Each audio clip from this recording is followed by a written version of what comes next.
अस्सलाम वालेकुम। Welcome my YouTube channel. उम्मीद है आप सब खैरियत से होंगे। आज की इस वीडियो में हम बात करेंगे कौमी शायर के बारे में, यानी इल्लामा मोहम्मद इकबाल के बारे में। इल्लामा इकबाल 9 नवंबर 1877 को बरतानिया हिंद के सूबे सियालकोट में एक नस्ली कश्मीरी ख़ानदान में पैदा हुए थे। इसका ख़ानदान कश्मीरी पंडित सप्रो कबीले का था, जिसने 15वीं सदी में इस्लाम कबूल किया और जिसने अपनी जड़ों को लगाम के जनूबी कश्मीर के गांव में तलाश किए। 19वीं सदी में जब सिख सल्तनत कश्मीर को फतह कर रही थी तो इनके दादा का ख़ानदान पंजाब हिजरत कर गया। इकबाल के दादा सर तजवीब बहादुर सप्रो के 8वें कज़न थे, जो एक अहम वकील और आज़ादी पसंद जंगजू थे, जो आखिरकार इकबाल के मदाह बन गए। इकबाल अक्सर अपनी तहरीरों में अपनी कश्मीरी नस्ब का जिक्र और याद करते हैं। स्कॉलर एनमरी शमल के मुताबिक इकबाल अक्सर अपने कश्मीरी परमनों का बेटा लेकिन रोमी और तबरेज़ की हुकूमत से वाकिफ़ होने के बारे में लिखते हैं। इकबाल के वालिद शेख नूर मोहम्मद की वफ़ात 1930 में हुई। वो एक दर्जी थे, रस्मी तौर पर तालीम याफ्ता नहीं थे बल्कि एक मजहबी आदमी थे। इकबाल की वालदा अमाम बीबी, जो संप्रयाल की एक कश्मीरी हैं, इनको एक शाइस्ता खतून के तौर पर बयान किया गया है, जो गरीबों और अपने पड़ोसियों की उनके मसाइल में मदद करती थी। इनका इंतकाल 9 नवंबर 1914 को सियालकोट में हुआ।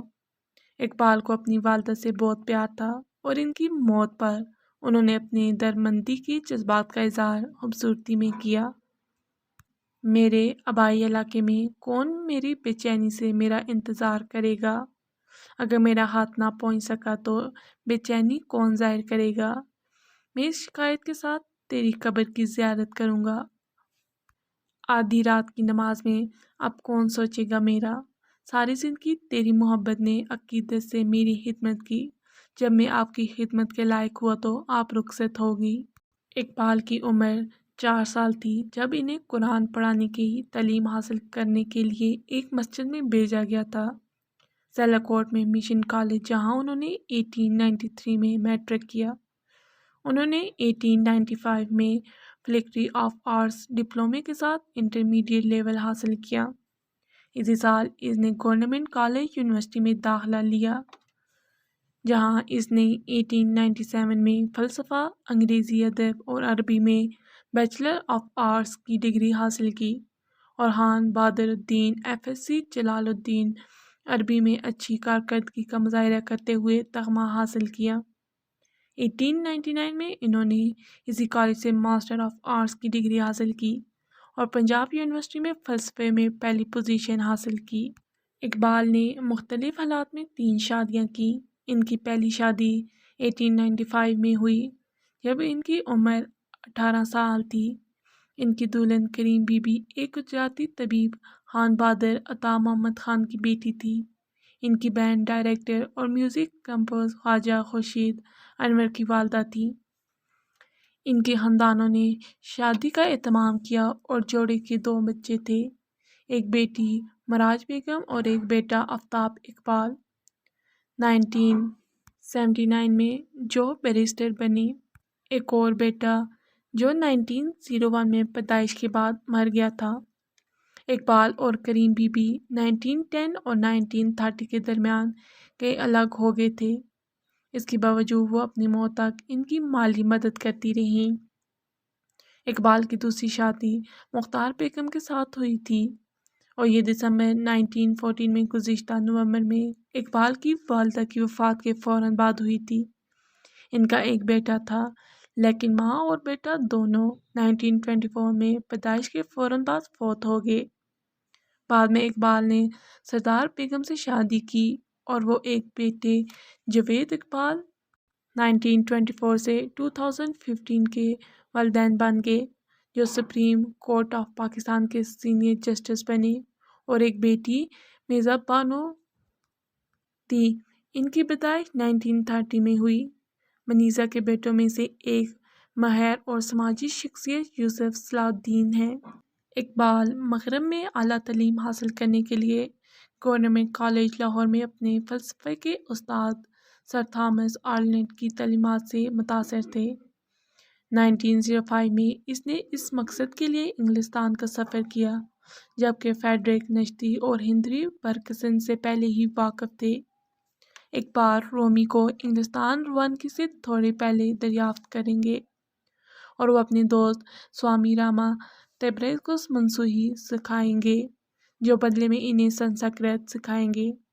اقبال نے کیمبرج یونیورسٹی کے ٹرینٹی کالج سے اسکالرشپ کے لیے کوالیفائی کیا اور 1906 میں بیچلر آف آرٹس کی ڈگری حاصل کی۔ لندن میں ڈگری نے انہیں وکیل کے طور پر پریکٹس کرنے کا اہل بنا دیا۔ جیسا کہ دونوں پریکٹسیں ہو رہی تھیں، اسی سال انہیں لنکن میں بیرسٹر کے طور پر بار میں بلایا گیا۔ 1907 میں اقبال اپنی ڈاکٹریٹ کی تعلیم حاصل کرنے کے لیے جرمنی چلے گئے اور 1908 میں میو کی لارڈ میکسیملین یونیورسٹی سے ڈاکٹر آف فلسفی کی ڈگری حاصل کی۔ فریڈرک ہومل کی رہنمائی میں کام کرتے ہوئے اقبال کا ڈاکٹریٹ کا مطالبہ فارس میں مابعد اور طبیعت کی ترقی کے عنوان سے تھا۔ میو میں ان کے ساتھ طلبہ میں ہانس ہاسو واون ولتھائم بھی تھے، جو بعد میں اقبال کی وفات سے ایک دن قبل اقبال سے ملنے گئے تھے۔ پرتگال پیلس کیمبرج میں علامہ اقبال کی تثلیث کالج کے دوران ان کی رہائش گاہ کی یاد میں تختی 1907 میں ان کی برطانیہ اور جرمنی دونوں میں منصفانہ عطیہ فیاضی سے گہری دوستی ہو گئی۔ عطیہ بعد میں ان کے خط و کتابت کو شائع کریں گی۔ جب اقبال 1907 میں ہائڈلبرگ میں تھے تو ان کی جرمن پروفیسر ایما وگنسیک نے انہیں گوئٹے کے فاسٹ، ہائن اور نشتے کے بارے میں پڑھایا۔ اس نے 3 ماہ میں جرمن زبان میں مہارت حاصل کی۔ یورپ میں اپنی تعلیم کے دوران اقبال نے فارسی میں شاعری شروع کی۔ اس نے اس زبان میں لکھنے کو ترجیح دی کیونکہ ایسا کرنے سے اپنے حالات کا اظہار کرنا آسان ہو گیا۔ وہ ساری زندگی مسلسل فارسی میں لکھتے رہے۔ اقبال نے 1899 میں اورینٹل کالج میں ماسٹر آف آرٹس کی ڈگری مکمل کرنے کے بعد عربی کی قاری کے طور پر اپنے کیریئر کا آغاز کیا اور کچھ ہی عرصے بعد گورنمنٹ کالج لاہور میں فلسفے کے جونیئر پروفیسر کے طور پر منتخب ہو گئے، جہاں وہ ماضی میں بھی طالب علم رہ چکے ہیں۔ 1905 میں انگلینڈ چلے جانے تک انہوں نے وہاں کام کیا۔ 1907 میں وہ پی ایچ ڈی کے لیے جرمنی چلے گئے اور 1908 میں وہ جرمنی سے واپس آئے اور اسی کالج میں فلسفے اور انگریزی ادب کے پروفیسر کے طور پر دوبارہ شامل ہو گئے۔ اسی دور میں اقبال نے لاہور کے چیف کورٹ میں قانون کی پریکٹس شروع کی، لیکن انہوں نے جلدی وکالت چھوڑ دی اور انجمن حمایت اسلام کے فعال رکن بن کر ادبی کاموں کے لیے وقف کر دیا۔ 1919 میں وہ اسی تنظیم کے جنرل سیکرٹری بن گئے۔ اقبال کے افکار اپنے کام میں بنیادی طور پر انسانی معاشرے کی روحانی سمت اور ترقی پر مرکوز ہیں، جو مغربی یورپ اور مشرقی وسطی میں ان کے سفر اور قیام کے تجربات کے گرد مرکوز ہیں۔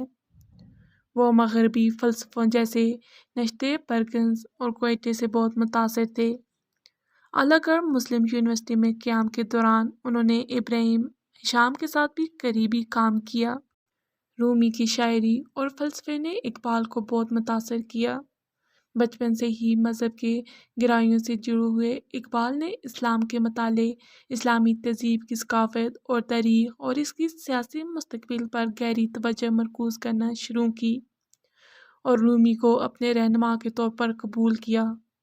اقبال کی تخلیقات اپنے قارئین کو اسلامی تہذیب کی ماضی کی شانوں کی یاد دلانے اور سماجی اور سیاسی آزادی اور عظمت کے ذریعے اسلام پر خالص روحانی توجہ کا پیغام دینے پر مرکوز ہے۔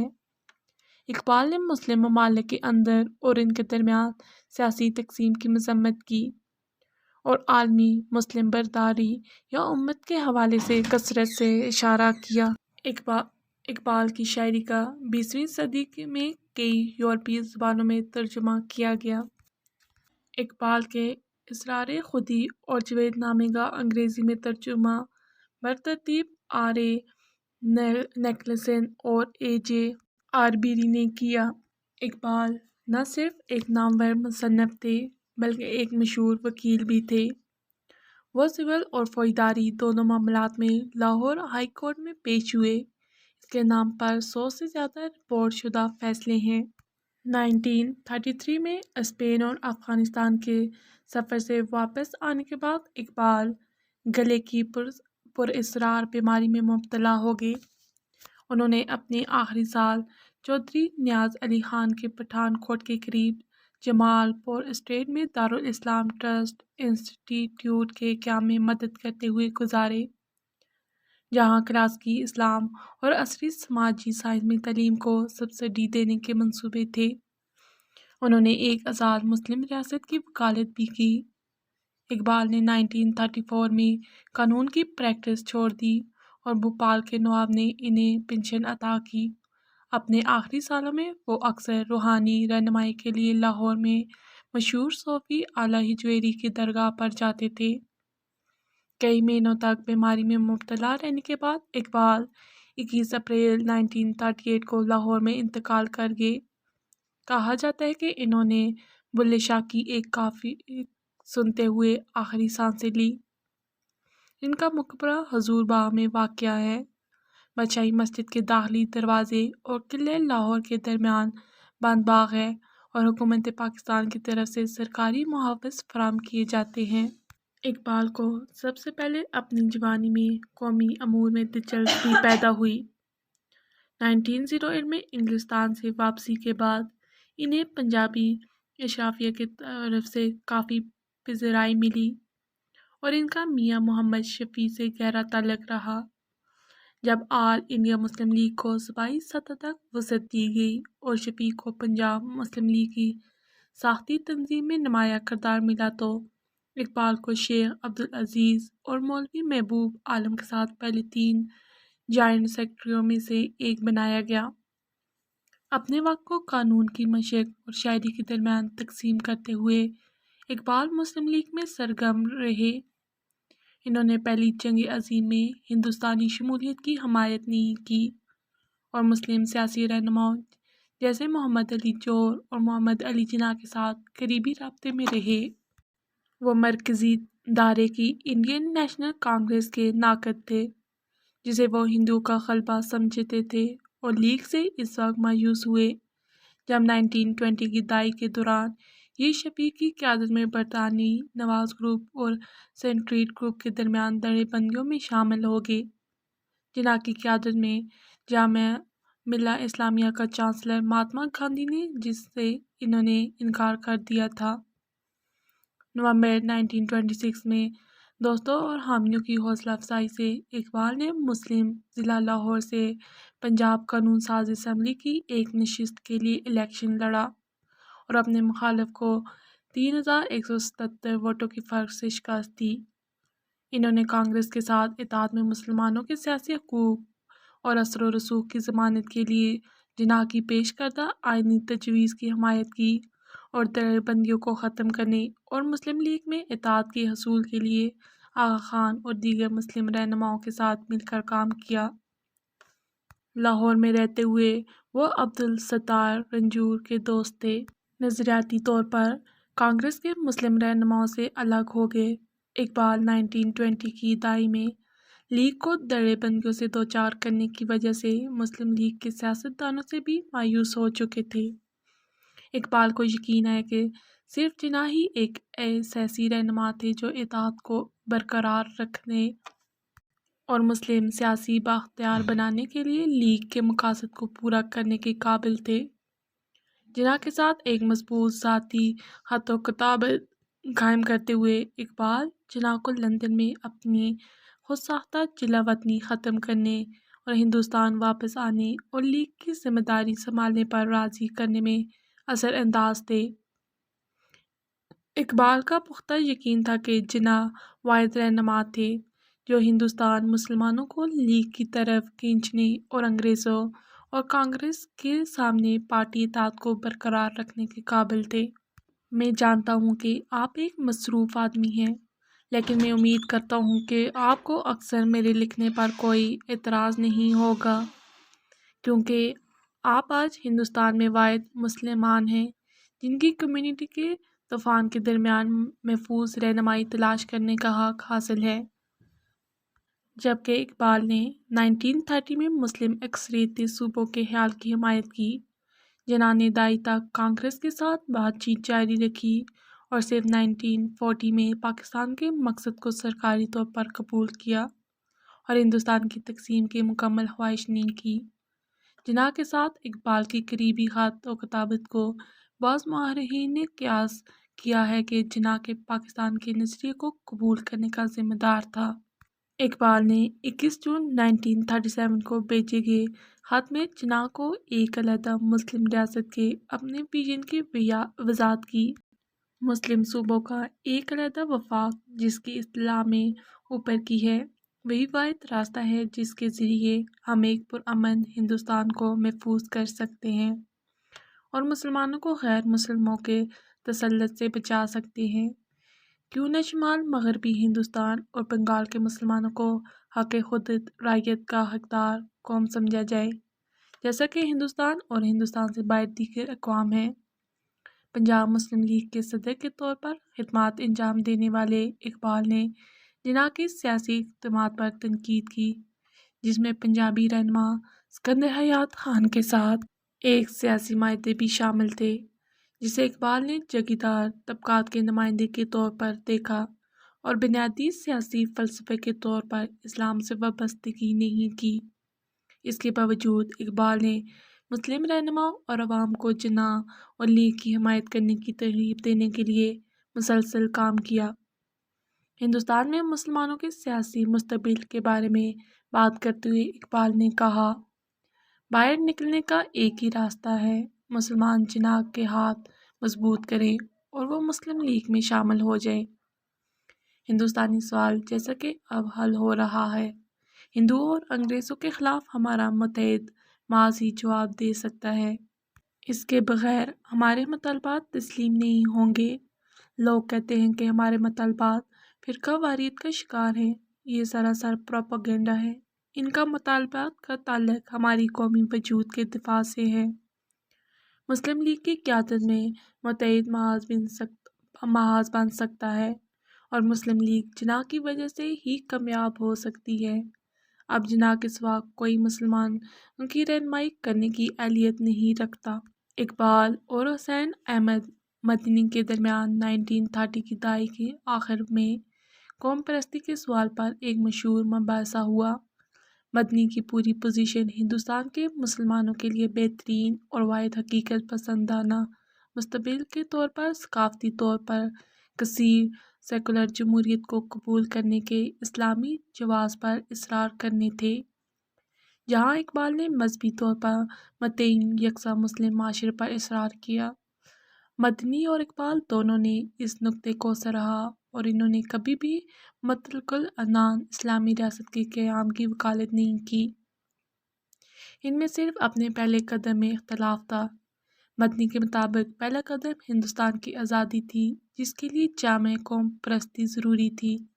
اقبال کے مطابق پہلا قدم مسلم اکثریتی سرزمین میں مسلمانوں کی ایک کمیونٹی کی تشکیل تھا، یعنی ہندوستان کے اندر ایک مسلم ہندوستان۔ اقبال کے 6 انگریزی لیکچر 1930 میں لاہور سے شائع ہوئے اور پھر آکسفورڈ یونیورسٹی پریس نے 1934 میں کتاب the reconstruction of religious thought in Islam میں شائع کیا۔ یہ لیکچر مدارس حیدرآباد اور علی گڑھ میں دیے گئے تھے۔ یہ لیکچرز جدید دور میں بطور مذاہب اور ایک سیاسی اور قانونی فلسفے کے طور پر اسلام کے کردار پر روشنی ڈالتے ہیں۔ ان لیکچرز میں اقبال مسلم سیاستدانوں کے سیاسی رویوں اور طرز عمل کو سختی سے مسترد کرتے ہیں، جنہیں اس نے اخلاقی طور پر گمراہ، اقتدار سے وابستہ اور مسلم عوام کے ساتھ کوئی کھڑا ہونے کے بغیر دیکھا تھا۔ اقبال نے خدشہ ظاہر کیا کہ سیکولرزم نہ صرف اسلام اور مسلم معاشرے کی روحانی بنیادوں کو کمزور کر دے گا बल्कि हिंदुस्तान की हिंदू अक्सरियती आबादी मुस्लिम विरसे, ثقافت और सियासी असर व रसूख को ख़त्म कर देगी। मिस्र, अफ़गानिस्तान, ईरान और तुर्की के अपने सफ़र में इसने कौम परस्त इख्तलाफात को ख़त्म करने पर जोर देते हुए अजीम तर इस्लामी सियासी तामन और इत्तेहाद के हालात को फ़रोग़ दिया। इसने मुसलमानों की सियासी ताकत की ज़मानत के लिए मुख्तलिफ सियासी इंतज़ामात पर भी क़यास किया। Doctor B.R. के साथ मुकालमे में इकबाल ने हिंदुस्तानी सूबों को बरतानवी हुकूमत के बराह रास्त कंट्रोल में और मरकज़ी हिंदुस्तानी हुकूमत के बग़ैर खुद मुख्तार इकाइयों के तौर पर देखने की ख्वाहिश ज़ाहिर की। इसने हिंदुस्तान में खुद मुख्तार मुस्लिम हितों का तस्वर किया। एक वाहिद हिंदुस्तानी इत्तेहाद के तहत वो मुसलमानों के लिए खौफज़दा था, जिन्हें बहुत से मामलात में नुकसान उठाना पड़ेगा, ख़ास तौर पर मुसलमानों के तौर पर इनके वजूदी तौर पर अलहदा वजूद के बारे में। इकबाल 1930 में मुत्तहिद सूबों के आला-ए-बात होने वाले इसके इजलास के साथ साथ 1932 में लाहौर में होने वाले इजलास में मुस्लिम लीग के सदर मुंतखब हुए। शिमाल मगरबी हिंदुस्तान में अक्सरियती सूबे में पंजाब, शिमाल मगरबी सरहदी सूबा सिंध और बलूचिस्तान को एक ही रियासत में शामिल होते देखना चाहते हूँ। बरतानवी सल्तनत के अंदर खुद हुकूमत या बरतानवी सल्तनत के बगैर एक मजबूत शिमाल मगरबी हिंदुस्तानी मुस्लिम रियासत की तश्कील मेरे नज़दीक कम अज़ कम शिमाल मगरबी हिंदुस्तान के मुसलमानों का आखिरी मुकद्दर है। इकबाल ने अपनी तकरीर में इस बात पर जोर दिया कि ईसाईयत के बरअक्स इस्लाम कानूनी तसव्वुरात के साथ शहरी अहमियत के साथ आया है, जिसके मजहबी नज़रियात को समाजी निज़ाम से अलग नहीं किया जा सकता। लिहाजा अगर इसका मतलब इस्लामी असूलों की नकल मकानी है, यकजहती कौमी खतूर पर पॉलिसी की तमीर एक मुसलमान के लिए महज नाकाबिल तसव्वुर है। इस तरह इकबाल ने न सिर्फ मुस्लिम बरादरियों के सियासी इत्तेहाद की ज़रूरत पर जोर दिया, बल्कि मुस्लिम आबादी को एक वसी तर माशरे में गिरने की नापसंदीदगी पर जोर दिया। इस तरह वो पहले सियासतदान बन गए जिन्होंने इस बात को बयान किया, जिसे दो कौमी नज़रिए के नाम से जाना जाएगा, कि एक मुसलमान एक अलग कौम है और इस तरह वो हिंदुस्तान के दीगर हितों और बरादरियों से सियासी आज़ादी के मुस्तहिक हैं। यहाँ तक कि इसने सेकुलरिज़म और कौमी परस्ती को मुस्तरद करते हुए इसकी वजाहत नहीं की कि आया इसकी मिसाली इस्लामी रियासत एक थियोक्रेसी होगी, और इस्लामी स्कॉलर्स यानी उलमा के फ़िक्री रवैयों पर तनकीद करते हुए कहा कि इस्लाम के कानून को अमली तौर पर गैर मुतहर्रिक हालत में काम कर दिया है। इकबाल की ज़िंदगी का आखिरी हिस्सा सियासी सरगर्मियों पर मरकूज़ रहा। इसने मुस्लिम लीग के लिए सियासी और माली मदद हासिल करने के लिए भरपूर यूरोप और मगरबी एशिया का सफ़र किया। इन्होंने अपने 1932 के ख़िताब के हालात का अदा किया और तीसरी गोलमेज़ कॉन्फ्रेंस के दौरान इसने कांग्रेस की मुखालफत की और मुस्लिम सूबों को ख़तरा ख्वा खुदमुख्तियारी या आज़ादी के बग़ैर इक़्तिदार की मुंतकिली की तजवीज़ पेश की। वो पंजाब मुस्लिम लीग के सदर की हैसियत से खिदमत अंजाम देंगे और हिंदुस्तान भर के मुसलमानों को एक सियासी वजूद के तौर पर इकट्ठा करने की कोशिश में तकरीरें करेंगे और मज़ामीन शाया करेंगे। इकबाल ने पंजाब में जागीरदार तबकात के साथ साथ मुस्लिम लीग के मुखालिफ मुस्लिम सियासतदानों पर भी मुसलसल तनकीद की। कांग्रेस क़यादत के तेज़ इकबाल की मायूसी के कई बयानात भी दो कौमी नज़रिए के लिए एक विजन फराहम करने में अहम थे। इकबाल ब्रिटिश इंडिया के मुसलमानों का एक तरीही, सियासी, मजहबी और सकाफ़ती जज़ीरा तुलुए इस्लाम के पहले सरपरस्त थे। इकबाल एक तवील अरसे से अपने नज़रियात और ऑल इंडिया मुस्लिम लीग के अराज़ व मकासद की तशरीह के लिए एक जदीदा चाहते थे। 1935 में इनकी हिदायत के मुताबिक सैयद नज़ीर न्याज़ी ने जरीदात शुरू किया और इसकी तदवीन की, जिसे इकबाल की नज़म तुलुए इस्लाम का नाम दिया गया। न्याज़ी ने जरीदे का पहला शुमारा इकबाल को वक्फ किया। ये जरीदा तरीके पाकिस्तान में अहम किरदार अदा करेगा। बाद में इसको ग़ुलाम अहमद परवेज़ ने जारी रखा, جنہوں نے اس کی ابتدائی ایڈیشن میں بہت سے مضامین لکھے تھے۔ امید ہے آپ کو میری ویڈیو پسند آئی ہوں گی۔ اگر آپ کو یہ ویڈیو پسند آئی ہے تو چینل کو سبسکرائب کریں، لائک کریں اور شیئر کریں۔ شکریہ۔